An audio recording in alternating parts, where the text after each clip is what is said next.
Okay, I'm getting ready to sew my stitch samples. I have my machine with the upper thread threaded through the machine correctly, and I have it through the needle. I have my speed. Some machines don't have adjustable speed, but I have it set in about the middle because if you're a beginner, you might want to turn it down a little bit.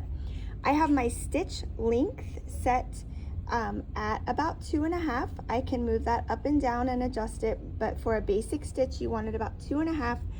And I have my straight stitch selected on my machine. This is number 1. And then I have my bobbin threaded with red thread so that I will have a nice contrast between my upper and lower thread and my black fabric, and I'll be able to see my stitches really well. Okay, the first thing I'm going to do is sew a simple straight stitch. I'm going to place my fabric under the presser foot. I'm going to align my fabric with this line right here on the plate for now. And remember, lower your presser foot before sewing. So my presser foot is lowered. I'm going to step on the foot pedal, and I'm just going to keep my fingers out of the way of the needle and take a few stitches nice and slow. If you're making a seam, you will want to backstitch. You might have a lever that you push down. This one has a button. So if I want to backstitch, I would just hold this down and take a few stitches, and then I would let go and just go back and finish my stitch line. What we're looking for is that your stitches are nice and straight and even.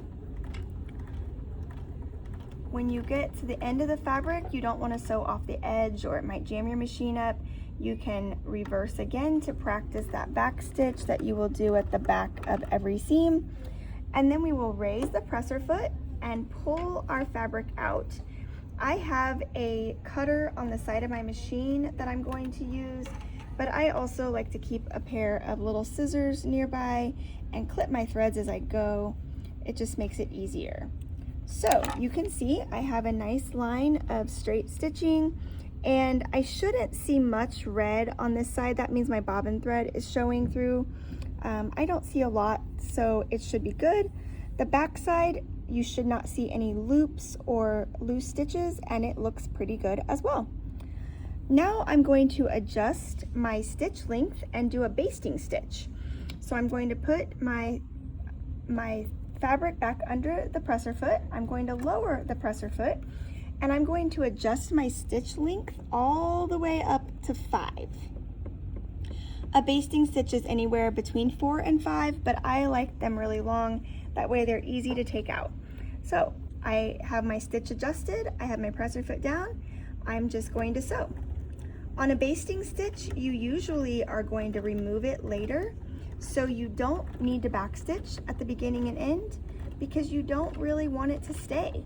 Or sometimes it's used for gathers and you're going to pull the strings to make the gathers.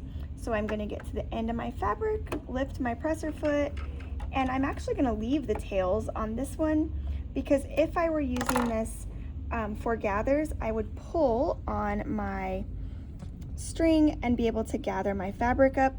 Or if I'm going to remove it, I would just use a seam ripper to clip these, or sometimes you can just pull it and it will come out. Again, I don't have a lot of my bobbin thread showing through on the front side, and my back is nice and flat and there's no loops or messy threads. The last one we're going to show is a zigzag. A zigzag stitch is used to sew knits or to finish off the edge of fabric if you don't have an overlock machine. So I'm going to choose a zigzag stitch on my machine. I have a couple options on this one. I'm just going to choose the basic one, which is number 2. I can adjust the width of my zigzag and make it larger or smaller up here.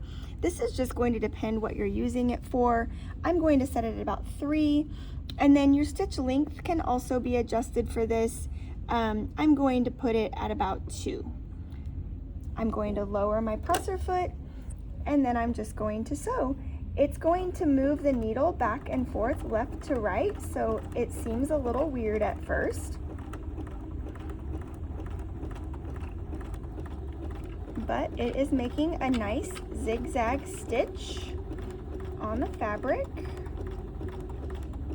And when I have enough stitches, I will lift the presser foot and pull my fabric out and clip the edges.